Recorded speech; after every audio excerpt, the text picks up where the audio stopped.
എല്ലാവർക്കും ആത്മനമസ്കാരം. ഇന്നത്തെ നമ്മുടെ സത്സംഗം ആരംഭിക്കുകയാണ്. എല്ലാ ദിവസത്തെയും പോലെ ഈ ഒരു കർമ്മത്തെ ആ സർവേശ്വരൻ്റെ പാദങ്ങളിൽ അർപ്പിച്ചുകൊണ്ട് നമുക്ക് ആരംഭിക്കാം. ഭാഗവതം പറയാനും കേൾക്കാനുമുള്ള അനുഗ്രഹവും അനുവാദവും നൽകണേ ഈശ്വരൻ. ഓം നമഃ ശിവായ. ഓം ഗും ഗുരുഭ്യോ നമഃ. ഓം നമോ നാരായണായ.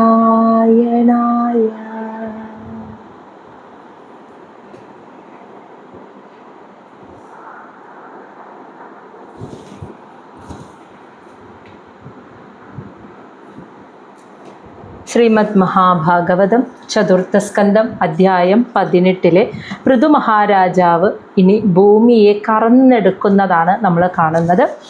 അപ്പോൾ ഇതിൻ്റെ മുന്നത്തെ അധ്യായത്തിൽ പൃഥു മഹാരാജാവും ഭൂമിയും തമ്മിലുള്ള സംവാദം കണ്ടു. ഭൂമിദേവിയും പൃഥു അധികാരത്തിൽ കയറിയ സമയത്ത് ജനങ്ങളെല്ലാം പട്ടിണി കൊണ്ട് മെലിഞ്ഞ ശരീരവുമായിട്ട് ഒരു നേരത്തെ അന്നമെങ്കിലും നൽകാൻ ഞങ്ങളോട് ദയ കാണിക്കണേ എന്നായിരുന്നു രാജാവിൻ്റെ മുന്നിൽ വെച്ച ആദ്യത്തെ ആവശ്യം.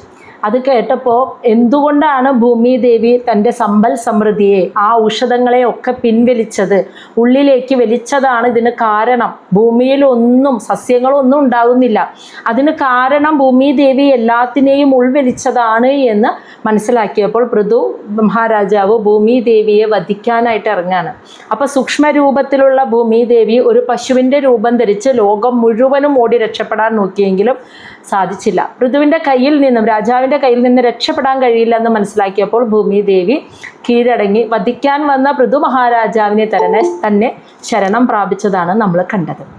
അപ്പോൾ ആദ്യം തന്നെ ഭൂമിദേവി പറയാണ്, അങ്ങ് എന്നെ സംരക്ഷിക്കേണ്ടവനല്ലേ, ലോകത്തിൻ്റെ പ്രജാപതിയാണ്, സംരക്ഷകനാണ്. അപ്പോൾ ഭൂമിയെ സംരക്ഷിക്കേണ്ട ആളാണോ ഭൂമിയെ വധിക്കാൻ നോക്കുന്നത്? പണ്ട് അങ്ങ് രസാതലത്തിലെ സമുദ്രത്തിൽ നിന്നും വരാഹരൂപത്തിൽ അവതരിച്ച് എന്നെ ഉയർത്തിക്കൊണ്ടുവന്നതാ.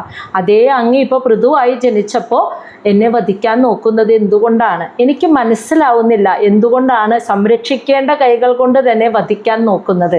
ഒരു പക്ഷേ ഞാൻ മായയിൽ പെട്ട് കിടക്കുന്നത് കൊണ്ടായിരിക്കാം ആ യാഥാർത്ഥ്യത്തെ എനിക്ക് അറിയാൻ സാധിക്കാത്തത് എന്നൊക്കെ ഭൂമിദേവി രാജാവിനോട്, പൃഥുവിനോട് പറഞ്ഞു.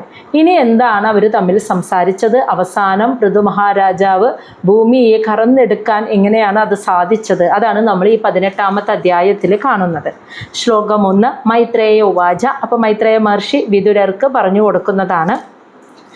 ഇത്തം പൃഥും അഭിഷ്ടൂയ രുഷാ പ്രസ്ഫുരിത അധരം പുനഃ ആഹ അവനിഹി ഭീത സംസ്തഭ്യ ആത്മന. ഇത്തം ഇപ്രകാരം പൃഥുവിനോട്, അതെങ്ങനെ പൃഥു നിൽക്കുന്നത്? രുഷ കോപത്തോടെ, പ്രസ്ഫുരിതം അധരം വിറയ്ക്കുന്ന ചുണ്ടുകളോടുകൂടി നിൽക്കുന്ന പൃഥു മഹാരാജാവിനോട് അഭിഷ്ടൂയ, അതായത് ഇങ്ങനെ ഇപ്രകാരം പ്രാർത്ഥിച്ചിട്ട് പുനഃ പിന്നീട് ആഹ എന്ന് വെച്ചാൽ ഇപ്രകാരം പറഞ്ഞു. അവനി ആ ഭൂമിദേവി ഭീത ഭയത്തോടുകൂടി, എന്നാൽ ഭയമുണ്ടെങ്കിലും ആത്മന സ്വന്തം മനസ്സിനെയും ബുദ്ധിയെയും സംസ്തഭ്യ നിയന്ത്രിച്ചിട്ട് സമനിലയിലാക്കിയിട്ട് പൃഥു മഹാരാജാവിനോട് പറഞ്ഞു എന്ന്.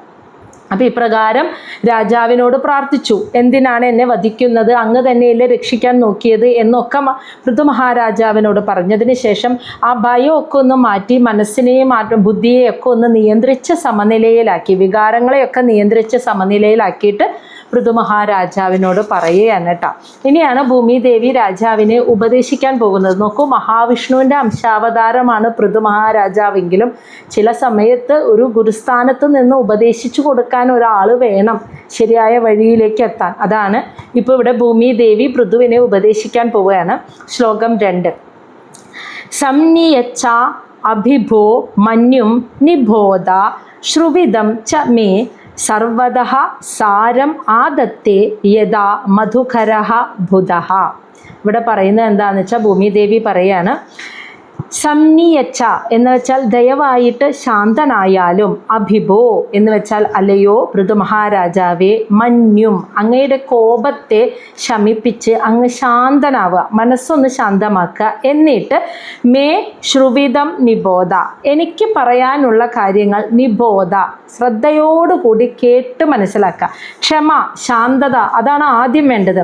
ഈ കൊല്ലാനായിട്ട് ആയുധം ഉയർത്തി നിൽക്കുന്ന അങ്ങ് അതൊക്കെ മാറ്റിയിട്ട് ഒന്ന് അങ്ങയുടെ കോപത്തെ ഒന്ന് ശാന്തമാക്കുക, സമാധാനത്തിലാക്കി ശാന്തനായി നിന്നിട്ട് എനിക്ക് പറയാനുള്ള കാര്യങ്ങൾ അങ്ങ് ശ്രദ്ധയോടുകൂടി കേട്ട് മനസ്സിലാക്കൂ എന്ന് പറഞ്ഞു. എന്നിട്ട് പറയാണ് ബുധഹ, ബുധഹ എന്ന് വെച്ചാൽ നല്ല ബുദ്ധിയും അറിവും വിവേകമുള്ള വ്യക്തികൾ.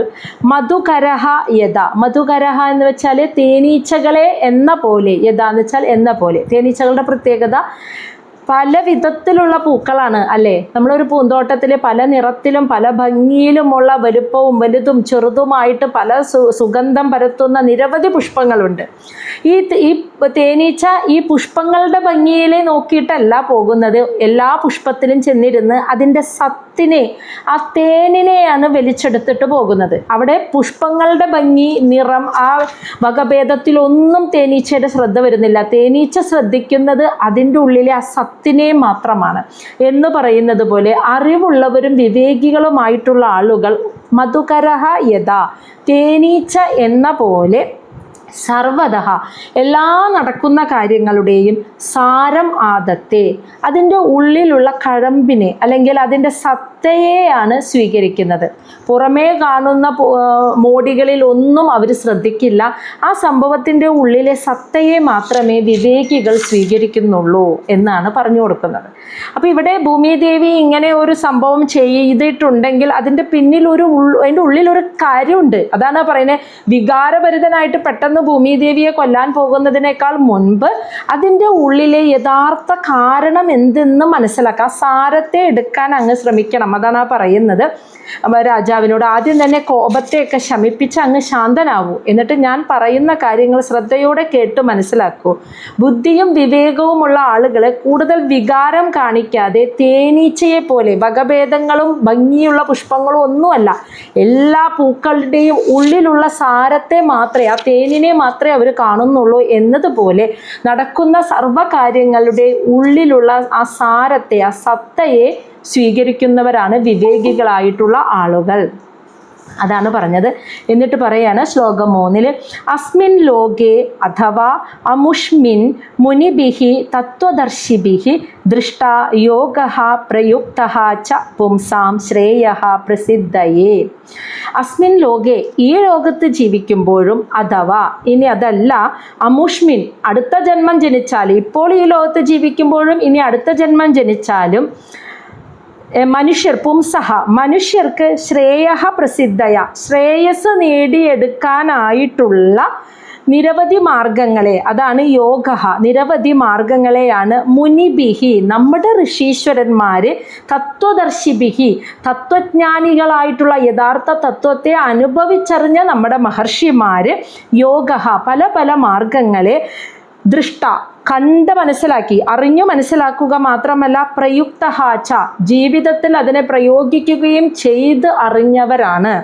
അവരാണ് അങ്ങനെയുള്ള പല മാർഗങ്ങളും നമുക്ക് തരുന്നത് എന്ന്. അപ്പം ഈ ലോക ജീവിതത്തിലായാലും ഇനി നമ്മൾ അടുത്ത ജന്മം ജനിച്ചാലും ഇനി ഊർധ്വലോകങ്ങളിലും മറ്റു ലോകങ്ങളിൽ എത്തിയാലും സൂക്ഷ്മ ആത്മാവായിട്ട് മറ്റു ലോകങ്ങളിൽ എത്തിയാലും എന്ത് തന്നെയായാലും ഓരോ വ്യക്തിയുടെയും ശ്രേഷ്ഠതയ്ക്ക് വേണ്ടിയിട്ടുള്ള കാര്യങ്ങൾ നമുക്ക് നൽകിയത് ആരാ? ഈ തത്വങ്ങളെ, ഈ സത്യത്തെയൊക്കെ നമുക്ക് കാണിച്ചു തന്നത് ആരാ? നമ്മുടെ മഹർഷീശ്വരന്മാരാണ്.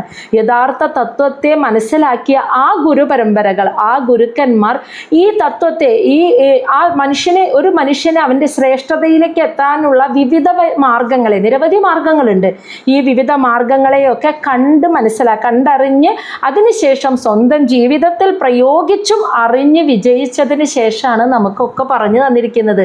ഇങ്ങനെ ചിന്തിക്കൂ, ഇങ്ങനെ പ്രവർത്തിക്കൂ, സമൂഹത്തിൽ ഇങ്ങനെ ജീവിക്കൂ എന്നൊക്കെ പറഞ്ഞു തന്നിരിക്കുന്നത്. അപ്പോൾ അതിനെ ഒരിക്കലും നിഷേധിക്കാൻ പാടില്ല. അവർ പറഞ്ഞു തരുന്ന ആ മാർഗത്തിലൂടെ പോയിട്ട് ഓരോ മനുഷ്യനും ആ പരമമായ അവന് ശ്രേഷ്ഠമായ തലം ഏതാണോ ആ തലത്തിലേക്ക് എത്തിച്ചേരേണ്ട ആ തലത്തിലേക്ക് എത്തിച്ചേരാൻ നിരവധി മാർഗങ്ങളെ നമ്മുടെ മഹർഷീശ്വരന്മാർ സ്വന്തം ജീവിതത്തിൽ ആദ്യം പകർത്തിയിട്ട് നമുക്ക് പറഞ്ഞു തന്നതാണ്. അതിനെ ഒരിക്കലും അവഗണിക്കാൻ പാടില്ല. ഇതാണ് ആ പറഞ്ഞു കൊടുക്കുന്നത്. ഇനി അതിൻ്റെ ബാക്കിയാണ് നമ്മൾ ശ്ലോകം 4 കാണുന്നത്. താൻ അതിഷ്ഠതി യഹ സമ്യക് ഉപായാൻ പൂർവദർശിതാൻ അവരഹ ശ്രദ്ധയാ ഉപേയാൻ വിന്ദതേ അഞ്ജസ. താൻ ആ മഹർഷിമാർ പറഞ്ഞു തന്ന ആ മാർഗത്തെ അധിഷ്ഠതി എന്ന് വെച്ചാൽ പിന്തുടരുന്നത് യഹ ആരാണോ, അതിനെ പിന്തുടരുന്നു പോകുന്നത് ആരാണോ, സമ്യക് എന്ന് വെച്ചാൽ വളരെ നന്നായിട്ട്, ഉപായാൻ ഈ മാർഗങ്ങളെ, അപ്പോൾ താൻ ഉപായാൻ ഈ മാർഗങ്ങളെ വളരെ നന്നായി മനസ്സിലാക്കി പിന്തുടരുന്നത്, പൂർവദർശിതാൻ എന്ന് വെച്ചാൽ നമ്മുടെ പൂർവികർ നമുക്ക് ഉപദേശിച്ചു തന്നിട്ടുള്ള ആ മാർഗങ്ങളെ, അവരഹ എന്ന് വെച്ചാൽ ഈ മാർഗത്തെക്കുറിച്ച് അറിയാത്ത സാധാരണക്കാരായ ജനങ്ങൾ ശ്രദ്ധയോടെ കേട്ട് മനസ്സിലാക്കിയിട്ട് അതിനെ പിന്തുടർന്നു പോയി കഴിഞ്ഞാൽ അവർ ഉപേയാൻ എന്ന് വെച്ചാൽ അതിൻ്റെ ഫലത്തെ അഞ്ജസ വളരെ എളുപ്പത്തിൽ വിന്ദതേ പ്രാപിക്കുന്നു, നിഷ്പ്രയാസം പ്രാപിക്കുന്നു. അവർ പറഞ്ഞു തരുന്ന ആ മാർഗങ്ങളെ നന്നായി മനസ്സിലാക്കി വളരെ ശ്രദ്ധയോടെ കേട്ട് മനസ്സിലാക്കി അതിനെ പിന്തുടർന്ന് ജീവിക്കുകയാണെങ്കിൽ ആ മാർഗത്തിലൂടെ പോകുന്നതിൻ്റെ ഫലം എന്താണോ ആ ശ്രേഷ്ഠമായ ഫലത്തെ അഞ്ജസ വളരെ എളുപ്പത്തിൽ നമുക്ക് നേടിയെടുക്കാൻ സാധിക്കും. കാരണം എന്താണെന്ന് വെച്ചാൽ ഒരു ഗുരു പറഞ്ഞു തരുന്ന മാർഗത്തിലൂടെ യാത്ര ചെയ്യുമ്പോൾ ഈ വ്യക്തിയുടെ കർമ്മഫലത്തെ കുറേയൊക്കെ ഗുരു മാറ്റിക്കളയുന്നു. അവർക്ക് കർമ്മഫലം എല്ലാവർക്കും ഒരുപോലെയാണ് അനുഭവിക്കാൻ. അവൻ ചെയ്യുന്നത് എന്തോ അത് അനുഭവിക്കണം. പക്ഷേ ഒരു ഗുരുവിന് അതിൻ്റെ കാഠിന്യത്തെ കുറച്ച് തരാൻ സാധിക്കും. കർമ്മഫലങ്ങൾ അനുഭവിക്കാനുള്ളതിനെ അനുഭവിക്കണം, പക്ഷെ അതിൻ്റെ കാഠിന്യത്തെ കുറച്ച് കൊടുക്കാൻ ഒരു ഗുരുവിന് സാധിക്കും. അപ്പോൾ ഗുരു പറഞ്ഞു തരുന്ന മാർഗത്തെ അനുസരിച്ച് ജീവിച്ചു പോകുമ്പോൾ കർമ്മഫലത്തിൻ്റെ കാഠിന്യത്തെ കുറേ കൂടി എളുപ്പത്തിൽ, അതാണ് അഞ്ജസ, വളരെ നിഷ്പ്രയാസം നമുക്ക് ആ അവസ്ഥയെ, അവൻ്റെ ശ്രേഷ്ഠമായ അവസ്ഥയെ ഒരുവന് പ്രാപിക്കാൻ സാധിക്കും. അതാണ് കാരണം അവരത് അനുഭവിച്ചറിഞ്ഞ് ജീവിതത്തിൽ പ്രയോഗിച്ച് വിജയിച്ചിട്ട് പറഞ്ഞു കൊടുക്കുന്നവരാ. അപ്പം അതുകൊണ്ട് ആ മാർഗം അതിനെ പിന്തുടർന്ന് പോയാൽ നമ്മുടെ കർമ്മഫലങ്ങളെ കുറേയൊക്കെ അവർ മാച്ച് അതിൽ നിന്നൊക്കെ എളുപ്പത്തിൽ നമ്മളെ കടത്തിയിട്ട് നമുക്ക് എളുപ്പം ആ ഒരു ശ്രേഷ്ഠമായ തലത്തെ പ്രാപിക്കാൻ സാധിക്കും. അല്ലാത്ത പക്ഷെ എന്താ, എല്ലാവരും അങ്ങോട്ട് തന്നെയാണ് പോകുന്നത്. പക്ഷെ അങ്ങനെ അല്ലാണ്ട് പോകുമ്പോൾ എന്താ, കുറേയൊക്കെ നമ്മൾ മായയിൽ പെട്ടുപോകും അല്ലേ. മായയിൽ ഗുരുവാണ് അത് മായയാണ് കേട്ടോ എന്ന് പറഞ്ഞു കൊടുക്കുന്ന ആള്. അപ്പോൾ ഗുരുവിൻ്റെ സാന്നിധ്യം ഇല്ലാണ്ട് പോകുമ്പോൾ എല്ലാവരും ആ ലക്ഷ്യത്തിലേക്ക് പോകുന്നവരാണ്, അതിന് മാറ്റില്ല. എല്ലാവരും ആ ഒരു മാലയുടെ മുത്ത് പോലെ ഒരേ ഒരു തലത്തിൽ പരമമായ ലക്ഷ്യത്തിലേക്ക് തന്നെയാണ് പോയിക്കൊണ്ടിരിക്കുന്നത്. പക്ഷേ ഇങ്ങനെ ഒരു ഗുരു പരമ്പരയുടെ അല്ലെങ്കിൽ ഒരു ഗുരുവിൻ്റെ സാന്നിധ്യത്തിൽ ഗുരു പറഞ്ഞു തരുന്നത് അനുസരിച്ച് പോകുമ്പോൾ കർമ്മഫലത്തിൻ്റെ കാഠിന്യം കുറച്ചും കൂടി എളുപ്പത്തിൽ അവിടെ എത്തും. മറ്റേത് നമ്മൾ ചില സാഹചര്യങ്ങളിൽ മായ ഏതാണ് എന്ന് തിരിച്ചറിയാൻ പറ്റാത്ത ഒരു അവസ്ഥയിൽ പെട്ടുപോകും. അങ്ങനെ പെട്ടുപോകുമ്പോൾ അവിടെ ഒരു ഗുരു ഇല്ലാണ്ട് വരുമ്പോൾ അത് മായയാണ് എന്ന് പറഞ്ഞു തന്ന് നമ്മളെ അതിൽ നിന്ന് പിന്തിരിപ്പിക്കാൻ കഴിയില്ല. അപ്പോൾ നമ്മൾ അതിൽ പെട്ട് കുറേ കൂടി കഠിനമായ ബുദ്ധിമുട്ടുകളെ അനുഭവിച്ച് നമുക്ക് അവിടെ എത്താൻ പറ്റുള്ളൂ. മറ്റേത് നിഷ്പ്രയാസം എത്താൻ സാധിക്കും. അതാണ് ആ പറഞ്ഞു കൊടുക്കുന്നത്. അതിനെ പിന്തുടരുന്നവർ. ഇനി അതിനെ പിന്തുടരാത്തവരുടെ അവസ്ഥയാണ് 5-ാമത്തെ ശ്ലോകത്തിൽ. താൻ അനാദൃത്യ യഹ അവിദ്വാൻ അർത്ഥാൻ ആരഭതേ സ്വയം തസ്യ വ്യഭിചരന്തി അർത്ഥ ആരബ്ധഃ ച പുനഃ പുനഃ. താൻ അനാദൃത, അവർ പറഞ്ഞു തരുന്ന ആ നിർദ്ദേശത്തെ അനാദൃത്യ എന്ന് വെച്ചാൽ ആദരവില്ലാണ്ട് കാണിക്കുക. അതിനെ അവഗണിക്കുന്നത് യഹ ആരാണോ അവർ, അവിദ്യാൻ അജ്ഞന്മാർ, അതായത് അറിവില്ലാത്ത അവർ, അർത്ഥാൻ എന്ന് വെച്ചാൽ അവർ അവരുടെ ജീവിതത്തിൽ ഓരോ കാര്യങ്ങളും ചെയ്യും. ആരഭതേ സ്വയം ആരംഭിച്ച് ചെയ്യും.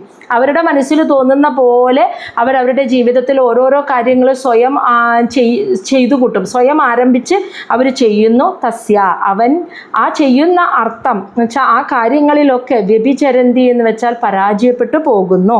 എന്നിട്ട് പുനഃ വീണ്ടും ആരബ്ധഃ ച ആരംഭിക്കുന്നു പരാജയപ്പെടുന്നു, ആരംഭിക്കുന്നു പരാജയപ്പെടുന്നു. അവനൊരിക്കലും ആ ഒരു എളുപ്പത്തിൽ അവൻ്റെ ആ വഴി എളുപ്പത്തിൽ അവന് മുന്നോട്ട് പോകാൻ സാധിക്കുന്നില്ല. കാരണം എല്ലാം അവൻ സ്വയം ഏറ്റെടുത്ത് അവൻ്റെ മനസ്സ് കാണിക്കുന്നത് പോലെ, മനസ്സിൽ തോന്നുന്ന പോലെ സ്വയം എല്ലാ കർമ്മങ്ങളും അവൻ ചെയ്യുന്നു. ഒരു ഗുരുവിൻ്റെ നിർദ്ദേശത്തെ ഒന്നൊക്കെ സ്വീകരിക്കാതെ അതിനെയൊക്കെ അവഗണിച്ചിട്ട് സ്വയം മനസ്സിൽ തോന്നുന്നത് പോലെ അവൻ ചെയ്തു പോകുമ്പോൾ അവൻ ചെയ്തു വയ്ക്കുന്ന കാര്യങ്ങളിലൊക്കെ പരാജയം അവന് സംഭവിക്കുന്നു. വീണ്ടും ആരംഭിക്കും, വീണ്ടും പരാജയപ്പെടും, വീണ്ടും ആരംഭിക്കും, വീണ്ടും പരാജയപ്പെടും. കാരണം അവൻ്റെ പ്രാരാബ്ധമാണ് അവിടെ അനുഭവിച്ച് അവൻ കൂട്ടുന്നത്. അതേസമയം ഒരു ഗുരുവിൻ്റെ സാന്നിധ്യം ഉണ്ടെങ്കിൽ അവരുടെ കടാക്ഷത്താൽ കുറേ പ്രാരാബ്ധങ്ങളെ കുറച്ച് അവർക്ക് കുറേ കൂടി എളുപ്പത്തിൽ അവരുടെ ആ ശ്രേഷ്ഠതയെ പ്രാപിക്കാനായിട്ട് സാധിക്കും. അപ്പോൾ തീർച്ചയായിട്ടും നമ്മുടെ പൂർവികന്മാരായ ഋഷിമാര് മുനിമാര് പറഞ്ഞു വെച്ച വാക്കുകളെ നിരസിക്കാൻ പാടില്ല. അതിനെ അതുപോലെ തന്നെ പിന്തുടർന്ന് പോകേണ്ടത് ആവശ്യമാണ്. എന്നിട്ട് പറയാണ് ഭൂമിദേവി ശ്ലോകം 6 പുര പണ്ട് സൃഷ്ടാഹ ഹി ഔഷധയഃ ബ്രഹ്മണ യ വിശാംബദേ പൂജ്യമാന മയാ ദൃഷ്ട അസദ്ഭിഹി അധൃതവൃതൈഹി. വിശാംബദേ എന്ന് വെച്ചാൽ അല്ലയോ പൃഥുമഹാരാജാവേ, പുരാ പണ്ട് ബ്രഹ്മണ ആ സാക്ഷാൽ ബ്രഹ്മദേവൻ സൃഷ്ടിച്ചു ഹി ഔഷധയ ഈ ഔഷധങ്ങളും ഈ ഭക്ഷ്യധാന്യങ്ങളും ഒക്കെ ഈ ഭൂമിയിൽ ഏറ്റവും ആദിയിൽ ബ്രഹ്മദേവനാണ് സൃഷ്ടിച്ചിട്ട് എനിക്ക് ഈ ചുമതല ഭൂമിദേവി എന്ന സ്ഥാനം നൽകി ഇതിനെയൊക്കെ വേണ്ട വിധത്തിൽ കാലത്തിനനുസരിച്ച് ആ സമ്പൽ സമൃദ്ധിയെ ഒക്കെ ഭൂമിക്ക് നൽകി അത് ഭൂമിയിൽ വസിക്കുന്നവർക്ക് കൊടുത്ത് അത് നിലനിർത്തി കൊണ്ടുപോകാനുള്ള ഉത്തരവാദിത്വം എന്നെ ഏൽപ്പിച്ചു. പക്ഷെ എന്താ സംഭവിച്ചത്? അസത്തുക്കളായ ദുർജനങ്ങൾ, അല്ലെങ്കിൽ എന്താ പറയുക, ഭക്തിയില്ലാത്ത അഹങ്കാരികളായ ആളുകൾ അധൃതവ്രതൈഹി എന്ന് വെച്ചാൽ അധൃതവ്രതൈഹി ആധ്യാത്മികമായ കർമ്മങ്ങൾ ഒന്നും തന്നെ ചെയ്യാതെ ഈ ഭൂമിയുടെ ഔഷധങ്ങളെ ഈ സമ്പൽ സമൃദ്ധിയെ ഭൂജ്യമാന ചൂഷണം ചെയ്ത് അനുഭവിക്കുന്നത് മയാദൃഷ്ട ഞാൻ കണ്ടു എന്ന്. ഇപ്പോൾ ഭൂമിദേവി പറയുകയാണ്, പണ്ട് ഏറ്റവും ആദ്യം ബ്രഹ്മദേവനാണ് ഇതിനെയൊക്കെ സൃഷ്ടിച്ച് ഇതിൻ്റെ ഉത്തരവാദിത്വം എന്നിൽ അർപ്പിച്ചു തന്നത്. പക്ഷേ അങ്ങനെ തന്നിട്ട് ഞാൻ നോക്കുമ്പോൾ കാണുന്നത് ഇവിടെ യാതൊരു ഈശ്വരവിശ്വാസവും ഇല്ലാതെ അതായത് നമുക്കിതൊക്കെ ആരാ തരുന്നത്? ഓരോ പച്ചക്കറികളും നമ്മൾ മാർക്കറ്റിൽ നിന്നും മേടിച്ചുകൊണ്ട് വരുമ്പോൾ നമ്മൾ ആ കച്ചവടക്കാരെ കാണുന്നു, കൃഷിക്കാരെ കാണുന്നു. അതിൻ്റെ അപ്പുറത്തേക്ക് നമ്മൾ നോക്കൂ, അത് കൃഷി ചെയ്യുന്നവരെ വരെ നമ്മൾ കാണും. ആ കൃഷിയിടത്തിൽ ഈ വിത്ത് എങ്ങനെ ഉണ്ടായി, ഈ മണ്ണ് എങ്ങനെ ഉണ്ടായി, നട്ട് നനച്ചത് എങ്ങനെ പൊന്തി, ആ ശക്തി ആരാണ്, ആ തരുന്ന പ്രകൃതി എന്ന മാതാവ് ആരാണ് എന്നൊന്നും ആലോചിക്കാതെ എൻ്റെ കയ്യിലുള്ള പൈസ കൊണ്ട് ഞാൻ എനിക്കിഷ്ടം പോലെ കാശുണ്ടെങ്കിൽ എനിക്ക് എന്ത് വേണമെങ്കിലും ഈ ഭൂമിയിൽ നിന്ന് നേടിയെടുക്കാൻ സാധിക്കുമെന്ന് അഹങ്കരിച്ച് ജീവിക്കുന്ന, ഇതിൻ്റെയൊക്കെ ആദ്യ ബീജം എന്താണെന്ന് ആലോചിച്ചു പോലും ചെയ്യാതെ ഈ പണത്തിൻ്റെ പുറത്ത് അഹങ്കരിച്ച് ജീവിക്കുന്ന ആളുകൾ ഈ ഭൂമിയുടെ സമ്പൽ സമൃദ്ധിയെ, ഈ ഫലഭൂയിഷ്ഠതയെ, ഈ ഔഷധങ്ങളെ, സസ്യങ്ങളെ, പച്ചക്കറികളെ ഒക്കെ ചൂഷണം ചെയ്ത് ധാരാളിത്തം കാണിച്ച് നശിപ്പിച്ച് കളഞ്ഞുകൊണ്ട് അനുഭവിക്കുന്നത് ഞാൻ കണ്ടു എന്ന് ഭൂമിദേവി പറയണം. അങ്ങനെ കാണുമ്പോൾ തീർച്ചയായിട്ടും അമ്മയ്ക്ക് വിഷമമുണ്ടാവും. അപ്പോൾ എന്താണ് അമ്മ പറയുന്നത്? ശ്ലോകം 7 അബാലിത അനാദൃത ച ഭവദ്ഭിഹി ലോകപാലകൈഹി ചോരീഭൂതേ അധ ലോകേ അഹം യജ്ഞാർത്ഥേ അഗ്രസം ഔഷധിഹി. അതായത് അപാലിത അനാദൃത, പരിപാലിച്ചില്ല എന്ന് വെച്ചാൽ ഒരു ലോകപാലകൈ ഭവദ്ഭിഹി എന്ന് വെച്ചാൽ അങ്ങയെ പോലെയുള്ള ലോകപാലകന്മാരായ ഈ ലോകത്തെ പരിപാലിക്കേണ്ട രാജാക്കന്മാർ പക്ഷേ അപാലിത ഭൂമിയെ സംരക്ഷിച്ചില്ല. ഭൂമിയുടെ സമൃദ്ധിയെ ഇങ്ങനെ ധാരാളിത്തമായിട്ട് ഒരു ചിന്തയുമില്ലാതെ എവിടെ നിന്നാണ് എനിക്ക് ഇതൊക്കെ കിട്ടുന്നത് എന്നൊന്നും ചിന്തിക്കാതെ സ്വയം അഹങ്കരിച്ച് ജീവിക്കുന്ന അസത്തുക്കളായ മനുഷ്യർ ചൂഷണം ചെയ്ത് ഇതിനെ ഉപയോഗിക്കുന്നത് കണ്ടിട്ടും ഈ അങ്ങയെപ്പോലെയുള്ള രാജാക്കന്മാർ അപാലിത ഞാനാകുന്ന ഈ ഭൂമി ദേവിയെ സംരക്ഷിച്ചില്ല, അനാദൃത അങ്ങനെ അനാദരവ് കാണിച്ചു. നിങ്ങളുടെ ഉത്തരവാദിത്തമാണ് ഭൂമിയെ സംരക്ഷിക്കേണ്ടത്, ഭൂമിയിലെ സമ്പത്തിനെ സൂക്ഷിക്കേണ്ടത്, അതിന് പ്രജകളെ അതിലേക്ക് നയിക്കേണ്ടത് രാജാവിൻ്റെ ഉത്തരവാദിത്തമാണ്. രാജാവ് അത് ശ്രദ്ധിച്ചില്ല, ഭൂമിയെ സംരക്ഷിച്ചില്ല, ഭൂമി ദേവിയെ പരിപാലിച്ചതുമില്ല, അനാദരവ് കാണിച്ചു. അങ്ങനെ വന്നപ്പോൾ ലോകേ, ഈ ലോകം മുഴുവൻ ചോരിഭൂതേ അതാന്ന് വെച്ചാൽ അങ്ങനെ വന്നപ്പോൾ ഈ ലോകം മുഴുവൻ ചോരിഭൂതേ എന്ന് വെച്ചാൽ സ്വാർത്ഥത നിറഞ്ഞ മനുഷ്യരെ കൊണ്ട്, അഹങ്കാരം പിടിച്ച മനുഷ്യരെ കൊണ്ട് നിറഞ്ഞു ഈ ലോകം മുഴുവൻ. അപ്പോൾ അങ്ങനെ വന്നപ്പോൾ ഈ ഞാൻ യജ്ഞാർത്ഥേ, യജ്ഞങ്ങൾ നടത്തുന്നതിന് വേണ്ടിയിട്ട്, ഭാവിയിൽ ഇനി യജ്ഞങ്ങൾ നടത്താൻ വേണ്ടി ഔഷധി, എൻ്റെ ഈ സർവ്വസമ്പത്തിനെയും ഔഷധത്തെയും എല്ലാം അഗ്രസം ഉള്ളിലേക്ക് അങ്ങോട്ട് വലിച്ചിട്ട് എൻ്റെ ഉള്ളിൽ ഒളിപ്പിച്ചു വെച്ചു വന്നു. കാരണം ഇവർക്കൊക്കെ ദൂർത്തടിച്ച് കളയാനുള്ളതല്ല ഭൂമിയുടെ സമ്പദ് സമൃദ്ധി എന്ന് വിചാരിച്ച് യജ്ഞങ്ങൾ ഇനി ഏതെങ്കിലും ഒരു കാലത്ത് ഇതൊക്കെ ശരിയായി വരുമ്പോൾ യജ്ഞങ്ങൾ നടത്താൻ വേണ്ടിയിട്ട് ഈ സമ്പദ് സമൃദ്ധിയെ, ഈ ഫലഭൂയിഷ്ഠതയെ, ഇതിനെയൊക്കെ ഞാൻ ഇങ്ങ് ഉള്ളിലേക്ക് വലിച്ച് എൻ്റെ ഉള്ളിൽ അങ്ങ് ഒളിപ്പിച്ചു വെച്ചു. അപ്പം അങ്ങയും ഇവിടെ തെറ്റുകാരനാണ്. അങ്ങയെപ്പോലെയുള്ള രാജാക്കന്മാരുടെ ഉത്തരവാദിത്വമാണ് ഭൂമിയിലെ സമ്പദ് സമൃദ്ധിയെ, ഈ ഔഷധങ്ങളെ, ഈ സസ്യങ്ങളെ, ഇതിനെ, പ്രകൃതിയെ സംരക്ഷിക്കുക എന്നുള്ളത് രാജാവിൻ്റെ ഉത്തരവാദിത്തമാണ്. പ്രജകളെ അതിലേക്ക് നയിക്കേണ്ടതും രാജാവിൻ്റെ ഉത്തരവാദിത്തമാണ്. അങ്ങനെ അങ്ങ് ചെയ്യാതെ വന്നപ്പോൾ ഇവിടെ സ്വാർത്ഥന്മാരെ കൊണ്ട് നിറഞ്ഞു. അത് കണ്ടപ്പോഴാണ് ഞാൻ കയറി പ്രവർത്തിച്ച് എൻ്റെ ആ സമ്പദ് സമൃദ്ധിയെ മുഴുവൻ ഉള്ളിലേക്ക് വലിച്ചത്. ശ്ലോകം 8. നൂനം താ വീരുധഃ ക്ഷീണ മയി കാലേന ഭൂയസ തത്ര യോഗേന ദൃഷ്ടേന ഭവ ന ആദാതും അർഹസി. എന്നിട്ടിപ്പോൾ എന്തായി, കുറേ കാലമായി ഞാൻ ഇതൊക്കെ ഉള്ളിലേക്ക് വലിച്ചിട്ട്. അതാണ് പറയുന്നത് കാലേന ഭൂയസാമയി, ഞാൻ ഒരുപാട് കാലം എൻ്റെ സമ്പൽ സമൃദ്ധിയെ ഉള്ളിൽ ഇങ്ങനെ സൂക്ഷിച്ചു വെച്ചപ്പോൾ നൂനം ആയതിനാൽ താ വീരുദഹ എന്ന് വെച്ചാൽ ഈ ഔഷധങ്ങളും ഈ സസ്യങ്ങളും ഇതെല്ലാം എൻ്റെ ഉള്ളിൽ അങ്ങനെ കിടന്നിട്ട് ക്ഷീണിച്ചു പോയിന്ന്. ഇപ്പം അവയ്ക്ക് പുറത്തേക്ക് വരാൻ പറ്റണില്ല, സ്വയം പുറത്തേക്ക് വരാൻ പറ്റണില്ല. ഉൾവലിച്ച് കളഞ്ഞപ്പോൾ ഉള്ളിൽ കിടന്ന് കുറേ കാലങ്ങളായപ്പോൾ ഇതൊക്കെ ഇങ്ങനെ കുറേശ്ശെ എൻ്റെ ഉള്ളിൽ കിടന്ന് ക്ഷയിക്കാൻ തുടങ്ങി. തത്ര ആയതിനാൽ ഭവാൻ, അല്ലയോ രാജാവേ, അങ്ങ് യോഗേന ദൃഷ്ടേന എന്ന് വെച്ചാൽ നമ്മുടെ പൂർവികന്മാർ പറഞ്ഞു വെച്ച ആ ശരിയായ മാർഗത്തെ സ്വീകരിച്ചിട്ട് ആദാതും അർഹസി, എൻ്റെ ഈ ഭൂമിദേവിയിൽ നിന്നും എല്ലാം ഇങ്ങോട്ട് പുറത്തേക്കെടുക്കാൻ അങ്ങ് അർഹനാണ്. അപ്പം അങ്ങയുടെ മനസ്സിൽ തോന്നുന്ന സ്വന്തം മാർഗം സ്വീകരിക്കാതെ നമ്മുടെ മഹർഷീശ്വരന്മാർ പറഞ്ഞു തന്നിട്ടുള്ള ആ ശരിയായ മാർഗത്തെ സ്വീകരിച്ചിട്ട് എൻ്റെ ഉള്ളിൽ നിന്ന് അങ്ങ് എല്ലാത്തിനെയും പുറത്തേക്ക് ഇങ്ങോട്ട് കറന്നെടുത്തോളൂ, സ്വീകരിക്കൂ, അതിനങ്ങ് അർഹനാണ്. കുറേ കാലമായി ഉള്ളിൽ വെച്ചുകൊണ്ടിരുന്നപ്പോൾ എല്ലാം ഇപ്പോൾ ക്ഷയിച്ചു പോയിരിക്കുന്നു എന്ന് പറഞ്ഞു.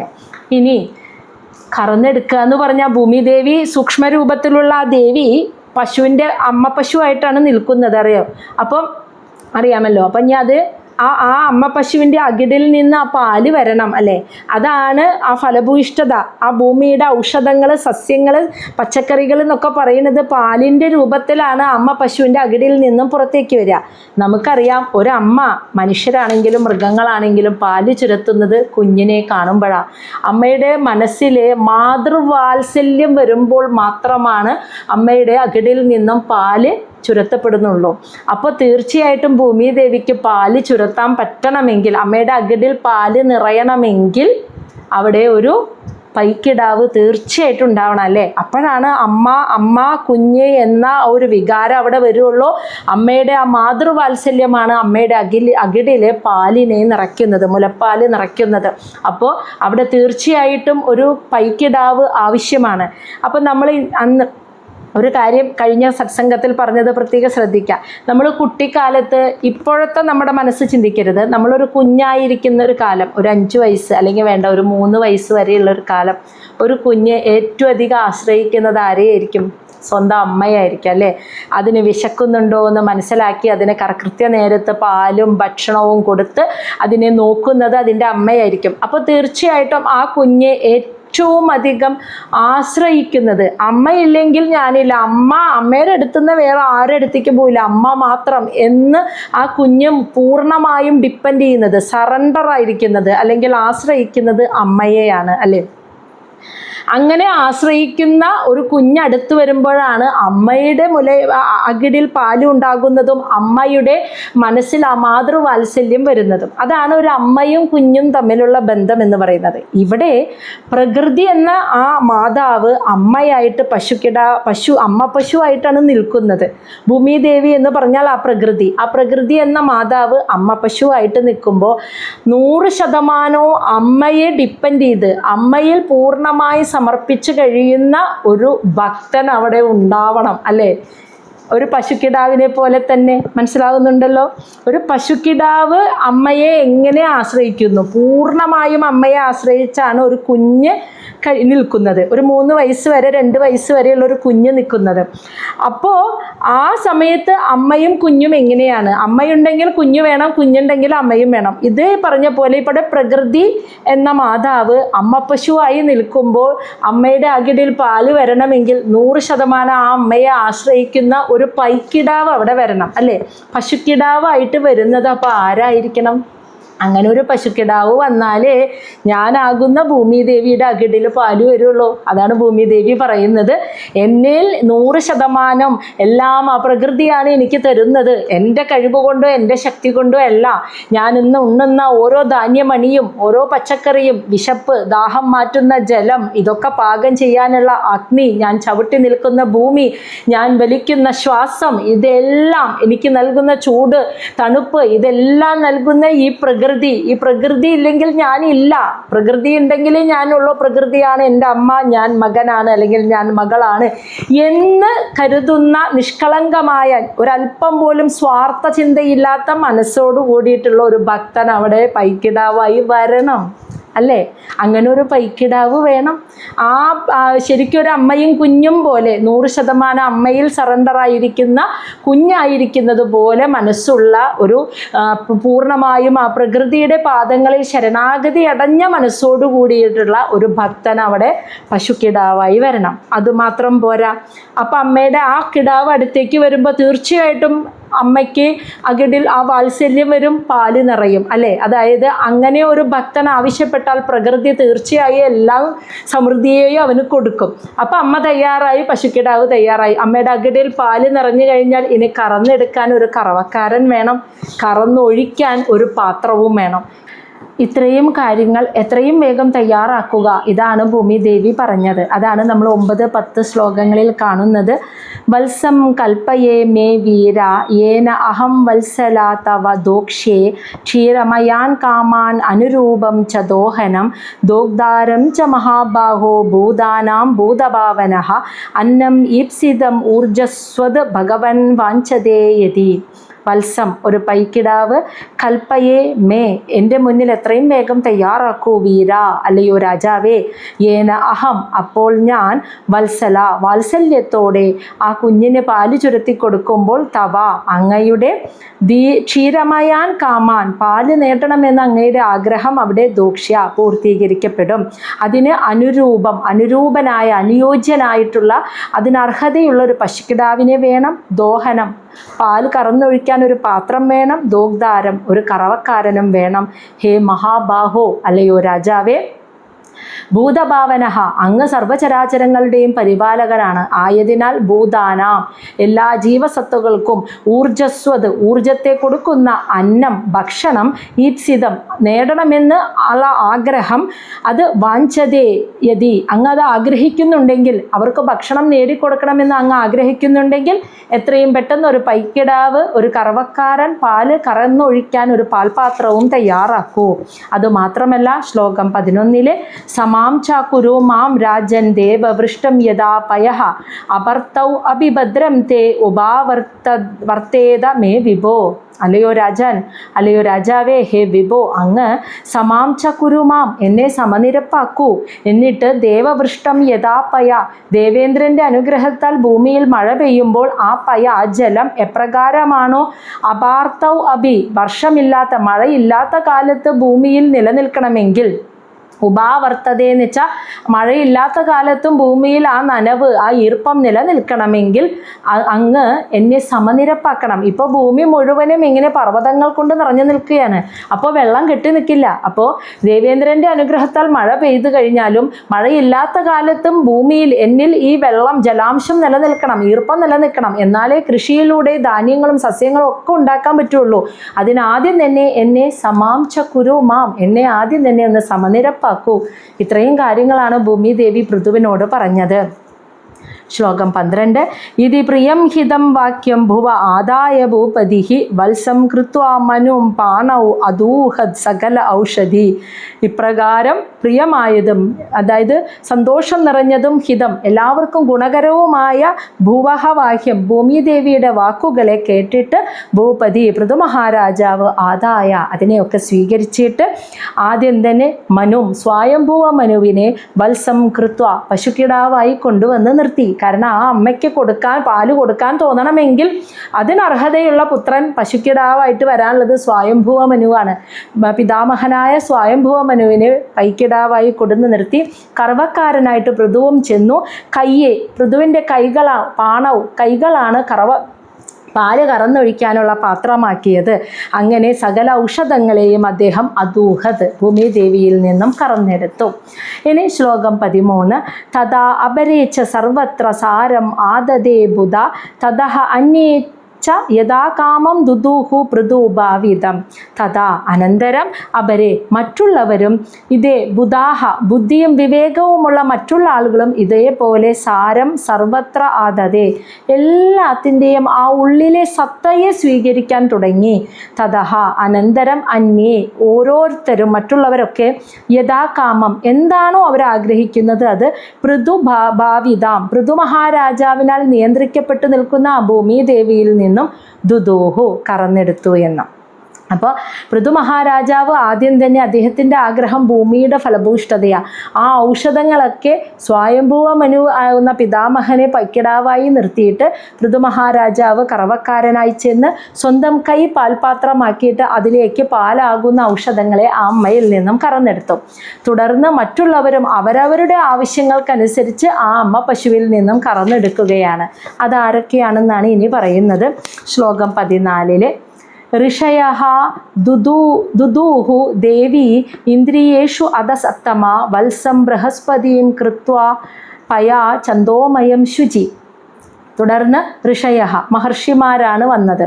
അവർ ദേവി ദുദൂഹു അമ്മ ഭൂമിദേവിയിൽ നിന്നും കറന്നെടുത്തത് ശുചി ചന്ദോമയം പയഹ, അതായത് പരിശുദ്ധമായ ചന്ദോമയം വേദമന്ത്രങ്ങളാണ് പാലായിട്ട് കറന്നെടുത്തത്.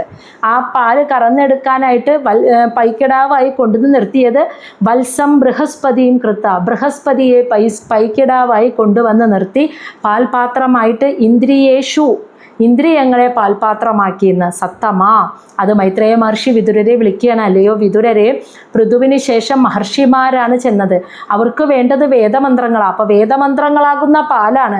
അത് ചുരത്താനായിട്ട് അവർ ബൃഹസ്പതിയെ പൈക്കിടാവായി സങ്കല്പിച്ച് കൊണ്ടുവന്ന് നിർത്തിയപ്പോൾ ആ വേദമന്ത്രമാകുന്ന പാലിനെ ആ ബൃഹസ്പതിയുടെ ഇന്ദ്രിയങ്ങളിലൂടെ, ആ ഇന്ദ്രിയങ്ങളാകുന്ന കറവക്കാരനിലൂടെ ഇന്ദ്രിയമാകുന്ന പാത്രത്തിലേക്ക് കറന്നെടുക്കുകയാണ് ഉണ്ടായത്. കറവക്കാരായി ചെന്നത് മുനിമാരായിരുന്നു, മഹർഷിമാർ. അതാണ് പറയുന്നത്. അടുത്തത് ദേവന്മാർ. 15-ാമത്തെ ശ്ലോകത്തിൽ കൃത്വാ വത്സം സുരഗണ ഇന്ദ്രം സോമം അദൂദുഹൻ ഹിരൺമയേന പാത്രേണ വീര്യം ഓജബലം പയഃ. കൃത്വാ വത്സം സുരഗണം ദേവന്മാർ ദേവേന്ദ്രനെ പൈക്കിടാവായി സങ്കല്പിച്ചിട്ട് സോമം അദൂഹൻ അത് അമൃതത്തെ ഭൂമിദേവിയിൽ നിന്നും അമ്മ പശുവിൽ നിന്നും കറന്നെടുത്തു. ഹിരൺമയേന പാത്രേണ സ്വർണം കൊണ്ടുണ്ടാക്കിയ ഒരു പാത്രത്തിലേക്കാണ് കറന്നെടുത്തത്. എന്തൊക്കെയാണ് എടുത്തത്? അമൃത് മാത്രമല്ല, വീര്യം മനഃശക്തി, ഓജസ് ഇന്ദ്രിയങ്ങളുടെ ശക്തി, ബലം ശരീരത്തിൻ്റെ ശക്തി, ഈ 3 ശക്തിയും പാലായി അവർ കറന്നെടുത്തു എന്ന്. അപ്പോൾ ദേവന്മാർക്ക് വേണ്ടത് അമരത്വമാണ്, മനഃശക്തി, ഇന്ദ്രിയങ്ങളുടെ ശക്തി, ശരീരശക്തിയൊക്കെയാണ്. അപ്പോൾ അത് കറന്നെടുക്കാൻ അവർ പൈക്കിടാവായിട്ട് ദേവേന്ദ്രനെ കൊണ്ടുവന്ന് നിർത്തി സ്വർണത്തിൻ്റെ പാത്രത്തിലേക്ക് പാൽ രൂപത്തിൽ ഇതിനെയെല്ലാം അവർക്ക് വേണ്ടത് ഭൂമിദേവിയിൽ നിന്നും കറന്നെടുത്തു. അടുത്തത് ശ്ലോകം 16 അതിൽ അസുരന്മാർക്കാണ് കറന്നെടുത്തത്. അതാണ് ദൈത്യേയ ദാനവ വത്സം പ്രഹ്ലാദം അസുരർഷഭം വിദായ അദൂദുഹൻ ക്ഷീരം അയപാത്രേ സുരാസവം. ദൈത്യേയ ദാനവ ദിതിയുടെ പുത്രന്മാരായ അസുരന്മാർ, വത്സം പ്രഹ്ലാദം അസുരർഷഭം അസുരന്മാരിൽ ശ്രേഷ്ഠനായ പ്രഹ്ലാദനെ പൈക്കിടാവായി കൊണ്ടുവന്ന് നിർത്തി. എന്നിട്ട് അദൂഹൻ കറന്നെടുത്തു ക്ഷീരം പാല്. ഏതായിരുന്നു അത്? സോമരസം. സുരാസവം എന്ന് വെച്ചാൽ ലഹരി പാനീയങ്ങൾ ആണ് അവർക്ക് വേണ്ടത്. അത് അവർ കറന്നെടുത്തു. അയം പാത്രേ എന്ന് വെച്ചാൽ ഇരുമ്പ് പാത്രത്തിലേക്കാണ്. അപ്പോൾ അസുരന്മാർക്ക് വേണ്ടത് ആ ഒരു ലഹരി പാനീയങ്ങളാണ് അവർക്ക് ആവശ്യം. അപ്പോൾ അവർ അമ്മ പശുവിൽ നിന്നും അത് കറന്നെടുക്കാൻ, പാൽ രൂപത്തിൽ അതിനെ കറന്നെടുക്കാൻ വന്നപ്പോൾ ഇരുമ്പ് പാത്രമാക്കി വെച്ചത്. അതിന് അമ്മയ്ക്ക് ആ പാല് ചുരുത്തണമെന്ന് തോന്നണമെങ്കിൽ പ്രഹ്ലാദനെ അവിടെ പൈക്കിടാവായി കൊണ്ടുവന്ന് നിർത്തി. അങ്ങനെ ഭൂമിദേവിയാകുന്ന അമ്മ പശുവിൽ നിന്നും ലഹരി പാനീയങ്ങൾ പാൽ രൂപത്തിൽ അവർ കറന്നെടുക്കുകയും ചെയ്തു എന്നാണ് പറയുന്നത്. അപ്പോൾ 16 ശ്ലോകങ്ങൾ നമ്മുടെ കഴിഞ്ഞു. ബാക്കിയുള്ള ശ്ലോകങ്ങൾ ഇനി നമുക്ക് നാളെ കാണാം.